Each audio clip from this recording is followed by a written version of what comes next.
Social media की दुनिया और असल ज़िंदगी में ज़मीन आसमान का फ़र्क होता है। ज़रूरी नहीं कि जो कुछ सोशल मीडिया पर दिखाया जाता है वो सच हो, बल्कि ऐसा होता है कि सोशल मीडिया पर जो दिखाई देता है वो अक्सर झूठ ही होता है।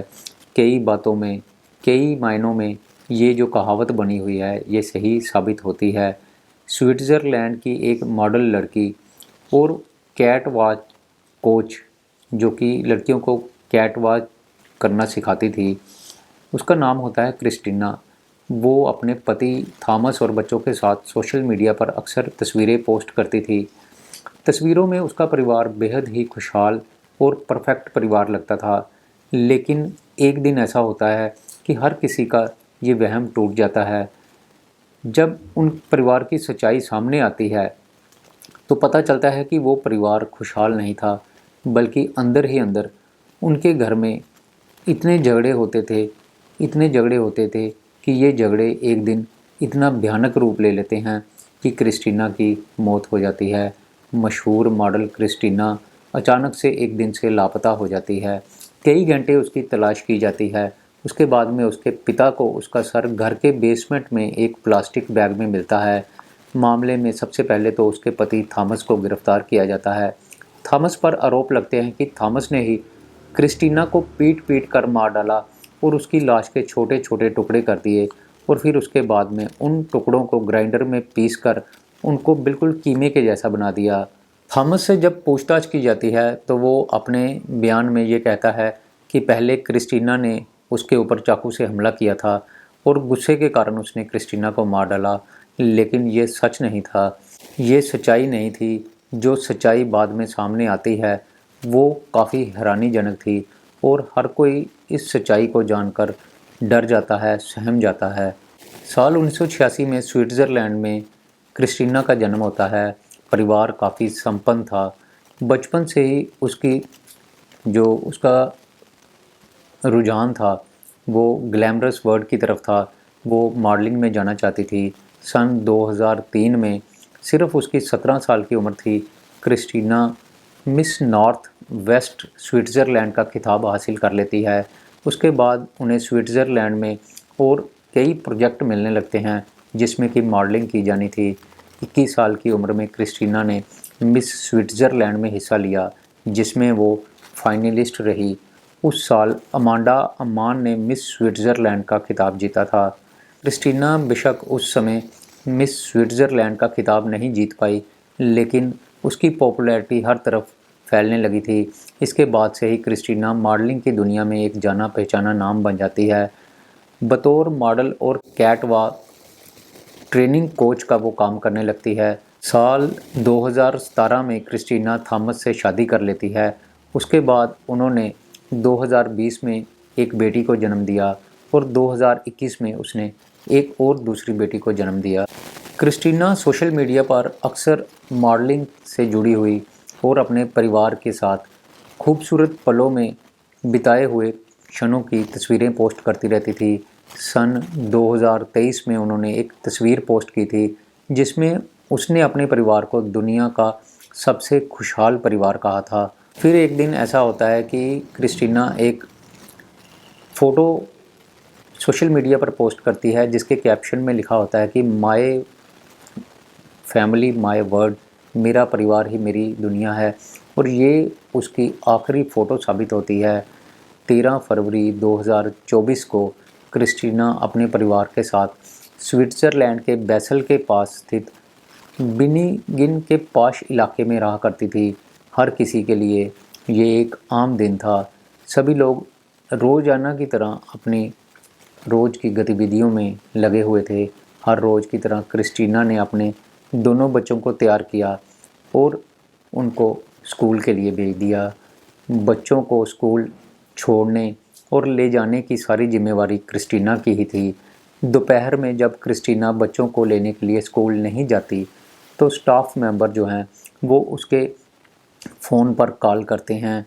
दूसरी तरफ से क्रिस्टीना का फ़ोन नंबर बंद आता है तो स्कूल के मैनेजमेंट वाले लोग जो होते हैं वो क्रिस्टीना के पेरेंट्स को कॉल करते हैं और इसकी जानकारी देते हैं और कहते हैं कि आपकी बेटी अपने बच्चों को लेने के लिए नहीं आई, इसलिए आप अपने बच्चों को लेने के लिए यहाँ आ जाएं। क्रिस्टीना की बड़ी बेटी 4 साल की थी और छोटी बेटी उस समय सिर्फ 3 साल की थी। घर वाले फ़िक्रमंद हो जाते हैं। फिर उसके बाद वो जब क्रिस्टीना के घर वाले होते हैं, वो क्रिस्टीना के पति थॉमस को फ़ोन करते हैं। थॉमस से पूछते हैं तो थॉमस कहता है कि कुछ समय पहले ही उनकी पत्नी क्रिस्टीना स्कूल से बच्चों को लाने के लिए निकल चुकी है। जब क्रिस्टीना कई घंटे बीत जाने के बाद भी स्कूल नहीं पहुंचती, तो क्रिस्टीना के पिता खुद स्कूल जाते हैं और बच्चों को लेकर आते हैं। बच्चों को लेकर क्रिस्टीना के पिता क्रिस्टीना के घर पहुंचते हैं। थॉमस उस समय घर पर ही मौजूद था। क्रिस्टीना के पिता लगातार थॉमस से अपनी बेटी क्रिस्टीना के बारे में पूछते हैं, लेकिन थॉमस सिर्फ यही कहता रहा कि उसे इसकी कोई भी जानकारी नहीं है। क्रिस्टीना कहाँ गई है, उसे इसके बारे में कुछ भी नहीं पता। थॉमस क्रिस्टीना के पिता को डिनर करने के लिए कहता है, तो क्रिस्टीना के पिता डिनर करने के लिए तैयार हो जाते हैं। सभी के लिए डिनर तैयार किया जाता है और सबने मिलकर उस समय साथ बैठकर डिनर किया, खूब शराब भी पी। डिनर के दौरान भी क्रिस्टीना के पिता उसके लिए बहुत ज़्यादा फ़िक्रमंद थे और वो बार बार उसके अपनी बेटी के क्रिस्टीना के नंबर पर फ़ोन कॉल कर रहे थे, लेकिन दूसरी तरफ से फ़ोन लगातार स्विच ऑफ आ रहा था। डिनर टेबल पर भी क्रिस्टीना के पिता ने कहा कि वो अपनी बेटी की गुमशुदगी की रिपोर्ट दर्ज करवाना चाहते हैं, लेकिन थॉमस ने उन्हें यह कहकर टाल दिया कि 24 घंटे तक हमें इंतज़ार करना चाहिए। डिनर के बाद क्रिस्टीना के पिता फ़िक्रमंद होकर लिविंग रूम एरिया में बैठ जाते हैं, जबकि थॉमस बच्चों को खाना खिलाकर सुला देता है और खुद भी सो जाता है। क्रिस्टीना के पिता उठते हैं और कुछ देर घर के इधर उधर सारी तरफ घूमकर पता लगाने की कोशिश करते हैं कि कहीं यहाँ पर कहीं हादसा तो नहीं हो गया। हर तरफ जांच करने के बाद जब वो बेसमेंट में स्थित लॉन्ड्री रूम में पहुँचते हैं, तो वहाँ पर उनकी नज़र एक काले प्लास्टिक के बैग पर पड़ती है। उस बैग से कुछ बाल जो हैं वो बाहर आ रहे थे और ये बाल जो हैं वो ठीक उसी तरह के थे जिस तरह से उनकी बेटी के थे। उन्होंने जब करीब जाकर देखा और बैग को खोला, तो उसमें क्रिस्टीना का कटा हुआ सर पड़ा हुआ था। ये देखकर क्रिस्टीना के पिता के मुंह से चीख निकल जाती है। जिस बेटी की तलाश में सुबह से वो परेशान थे, उसकी बेरहमी से हत्या कर दी जा चुकी थी। उसकी आंखों के सामने अपनी बेटी का सर पड़ा हुआ था।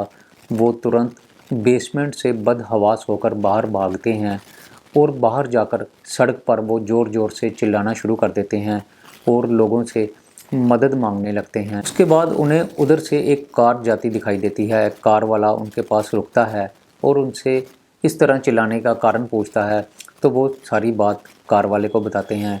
कार वाला उनकी मदद करने के लिए तैयार हो जाता है और वो क्रिस्टीना के पिता के साथ पुलिस स्टेशन चला जाता है। पुलिस स्टेशन जाकर अपनी बेटी की हत्या की रिपोर्ट दर्ज करवाते हैं।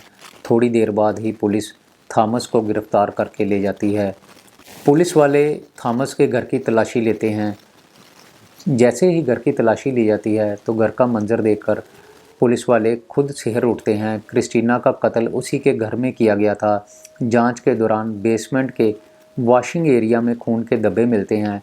जब फोरेंसिक टीम की मदद से गहराई से जांच की जाती है, तो क्रिस्टीना के शरीर के कई टुकड़े मिलते हैं। इतना ही नहीं, वॉशिंग एरिया में एक बर्तन में एक पिसा हुआ मांस का टुकड़ा भी मिलता है।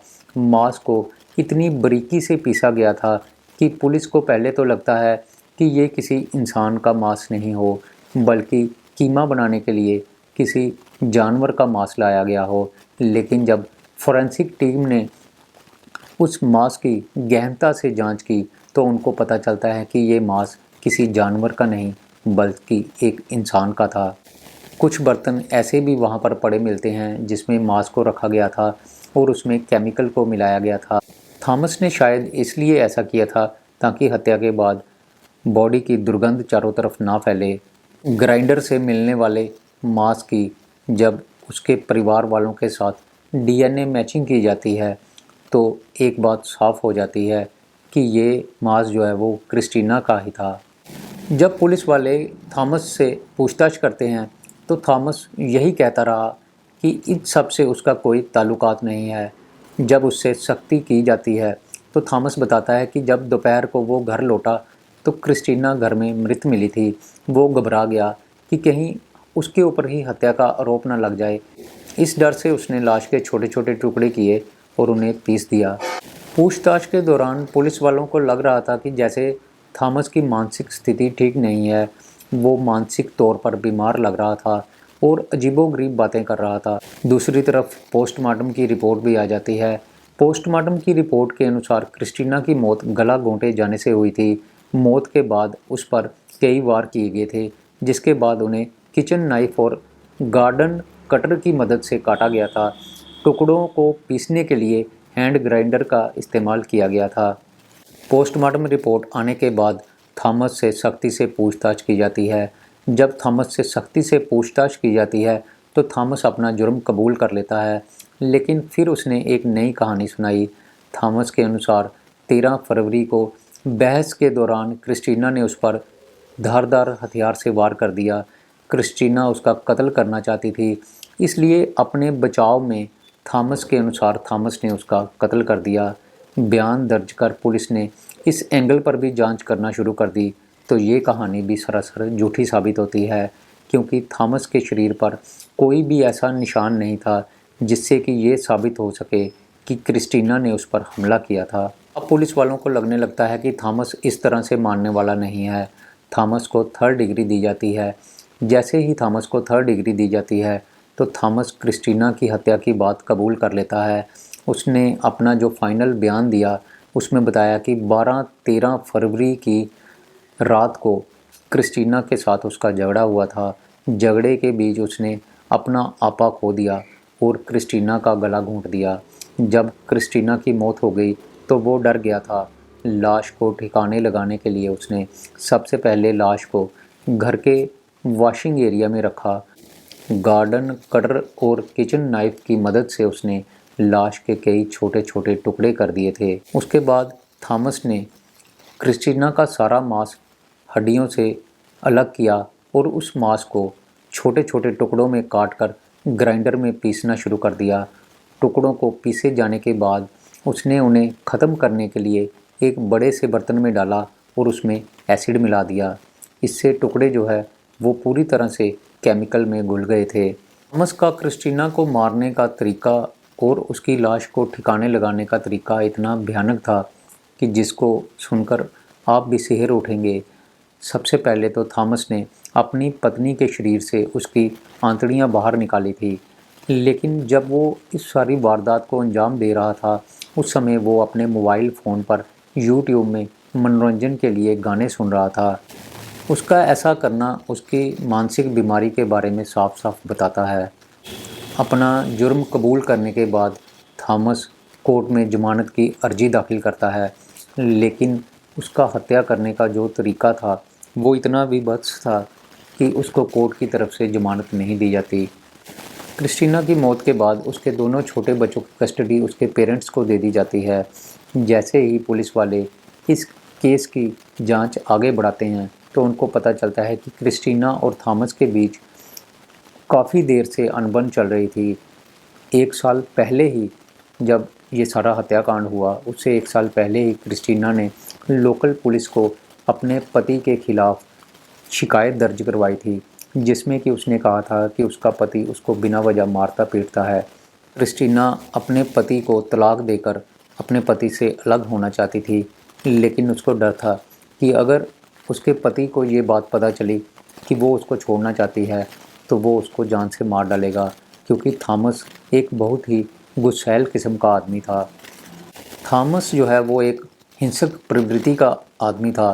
क्रिस्टीना से पहले उसने अपनी जो एक गर्लफ्रेंड थी उसके साथ भी मारपीट की थी और उसने भी थॉमस के ख़िलाफ़ पुलिस में रिपोर्ट दर्ज करवाई थी।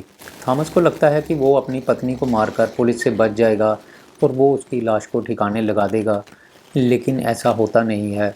जिस तरह से हर अपराधी जुर्म करते हुए यही सोचता है कि वो अपने जुर्म को छुपा लेगा और पुलिस की नज़रों से बच जाएगा, लेकिन ऐसा होता नहीं।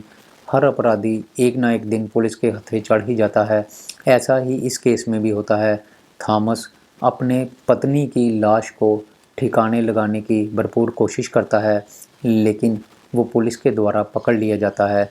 अब उसके ऊपर मुकदमा चलेगा और उसको उसके कर्मों की सज़ा मिलकर रहेगी। तो दोस्तों, मेरी आज की ये कहानी यहीं पर ख़त्म होती है। मैं फिर आऊँगा आपके लिए एक नई कहानी लेकर। तब तक के लिए नमस्कार, शुक्रिया।